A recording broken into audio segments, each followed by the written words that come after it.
have any questions. With the core exercises that you mentioned at the end, would they also be the same as the sort of fashionable ones? Yes. I mean, like, I could see that golf would be perhaps a fairly fashionable thing. Hawking would be quite fashionable. Hawking? Hawking? Yes, very fashionable. Whereas some things, I mean, you had a picture of football, whereas that would be quite low down on the list of it to be a gentleman's pursuit and a bit sort of rough and dirty. It definitely wasn't as much, although the nobility obviously were playing it, because we have a few references like the Earl of Huntly dying from a match and the Earl of Caithness joining in, if only to, dispatch a few people. We know that they were playing, and we know it was ingrained within their daily conversation for tennis, like the ball is in your court and things like this. So we know they're playing it, but those core ones are definitely the very fashionable exercises. Fencing is a hard one to pin down. Some of these gentlemen handbooks are very for fencing. Some of them aren't. Some of them try to give advice to fathers that they should know their son's temperament before they train them in fencing at all, because too many young men are giving offense and finding the sharp end, not thinking they're excellent fencers and finding out otherwise. Yes, and hawking is a really interesting sport, using hawks as gifts. We find that in the north of Scotland.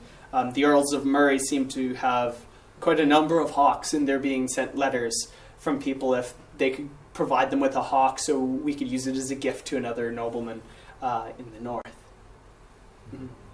Is it maybe the case that the word football is used in a very broad sense to mean a wide range of activity? It's probably not particularly defined or organised throughout the period you're looking at.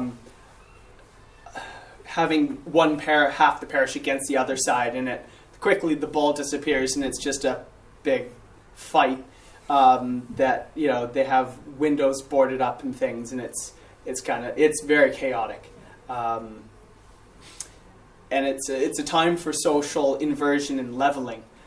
Same with shinty. During the early modern period, we have records of shinty being played in Dornoch in the late 18th century, where you have all of the working men of town going out to the links on New Year's Day for a game of shinty, and they're just picked one after the other. So you have masters and apprentices playing against each other.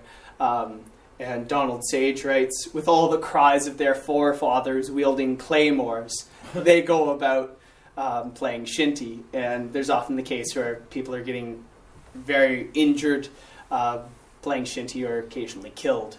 Yeah. The mention of tennis, was that sort of the court tennis that came from France, or was what sort of tennis was going on up here in this part of the world? That's something I've been thinking about more readily. Recently, I went to Falkland Palace on the weekend, and it has the oldest tennis courts in the world down in Fife in 1530s.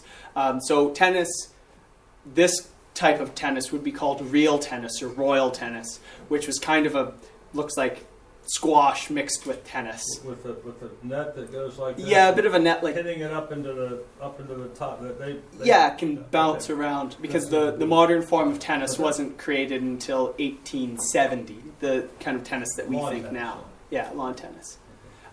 So I'm not certain that tennis is being played up here at this point, but I know that it was being promoted for the Earl to play. So whether maybe there was a tennis court at Dunrobin Castle or somewhere around, just don't have the evidence.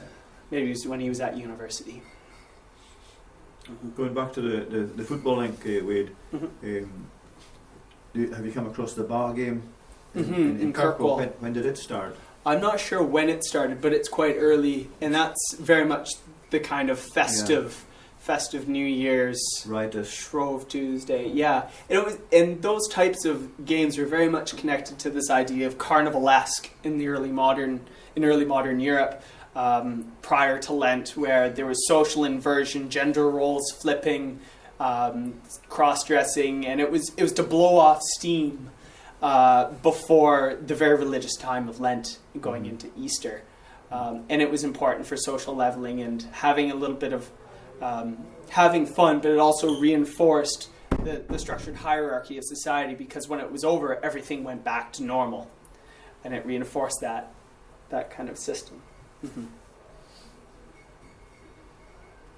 And again, that was festivals there. It's a sort of Boxing Day and New Year Day. Shrove Tuesday, so like Pancake Day. Yeah. That's kind of when certain things would happen. Horse racing would happen around Michaelmas, which is in late September, September 29th, I believe. A lot of horse racing then, as well as in March. And then there's just sports that just happen all the time, too. Is it true, would there be certain seasons of the year, though, when it wasn't feasible for most people to play sports? Yeah. So harvest time. There is, although we have, I guess, as a Canadian, I don't really know when harvest happens as much over here, but you can expect with the... You're not far away from No, but later, after things are being brought in, there's definitely more time.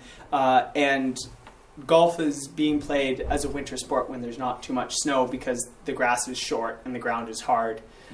Bowls has been said to be a summer sport. But there's also records of those sports happening at other times of the year as well.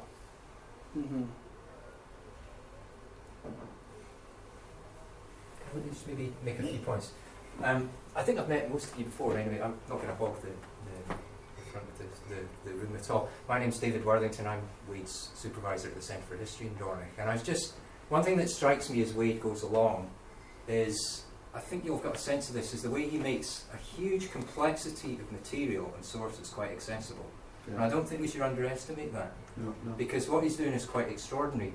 There aren't many people doing this in other regions of Scotland, almost nobody actually. And in this period, he is combining and bringing out material from a vast range of sources. A lot of people, when they go and do a PhD, they'll have one particular body of materials they'll go to. Wade is dipping in here and there, and it's quite needle in a haystack at times. But what's impressing me more and more, I don't know if you feel the same way, but it's the way that he's bringing that together to create a narrative and a story, and it makes sense, and it helps me think more clearly about a lot of these themes.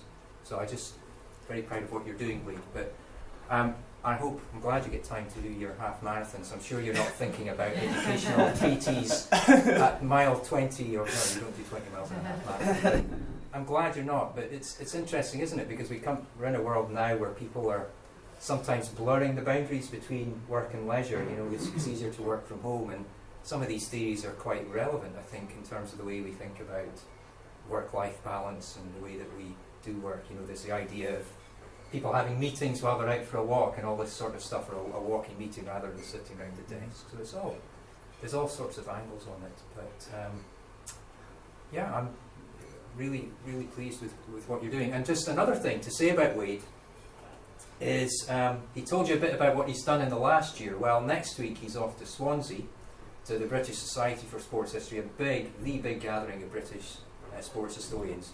And what is striking is there aren't many people looking at the period that Wade's looking at. There aren't many people looking at the region that Wade's looking at. But I think his skill, I'm very confident in this, we'll find out when he gets back, will be to convey that to a much wider audience. And I think that people there will be really impressed with what he has to say. And I also hope that Wade will be able to take on board some of the perspectives of these other sports historians looking at other areas. Because I think we might think the 1640s and these strange gentlemen, Sir Robert Gordon and Sir Thomas Urquhart, are a bit distant from us, but perhaps when you start to analyse them, some of the world that they live in actually isn't so distant from what we're experiencing at the moment. So those would be my only comments, but I'll sit down now and let you ask any more questions you might have. One of the threads that interests me in comparison today, Wade, is that my grandson's going down the football route just now, and for a while it might have been rugby, and certainly as a granddad I was hoping much more the rugby side from what the gentleman's saying is, you know, in football we see as much diving as we do in the swimming pool. Whereas in the rugby, these guys, they hit each other, they get up and they get on with it. And there appears to be in these gentlemen books that they were trying to steer them towards the golf and the archery and away from the more riotous type sports. Yes, definitely. In terms of a proper behavior and what you're expected to be, kind of a performance of your identity as you're playing golf. It's a show that you're a little bit more civilized, or you're not engaging in these rammy sports. They're calculated, they're precision. You have to think. There's lots of judgment calls being made there. I think that was an important point of why they're encouraging these gentlemen to play a lot of these sports, and that's throughout the period too. And they eventually become part of this idea of sociability, then in building or forming clubs and societies in the late 18th century. That it was a fashionable thing to do. It was a fashionable thing to do to make a club. And so they were already getting together as informal at the taverns after games and things, but building a constitution around golf and the rules for golf. It was a really important part of their identity as gentlemen. And that was growing. The class of gentlemen is blurred on either side, because we have this rising middle sort who have more movable wealth, who are new professionals. They're not the landed gentry anymore, the landed elite. There's merchant class and professionals coming into this, so it's a growing kind of group of men that are engaged with this. Having said that, we've got did you see the Earl of Caithness claymored one and shot the other one, and so I suppose that class comes into it.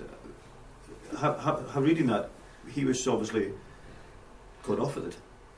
He was allowed to do it. Well, or was he? I'm not really sure. I know that the Earl of Caithness was in quite a bit of trouble during the time that Sir Robert Gordon was getting petitions from the king and things to go up and take more of Sinclair's land, because he wasn't following the proper ideas of civility and causing disruptions, and his people were raiding. And I think he was allying with the Mackays, in fact. We were Which was a bit provoked. unusual. We were definitely provoked. It's divide and conquer, I think. Yeah, to work against the Sinclairs. There was a bit of that going on, and there was a connection definitely that was formed at that time. Absolutely fascinating, Wade. I think absolutely fascinating.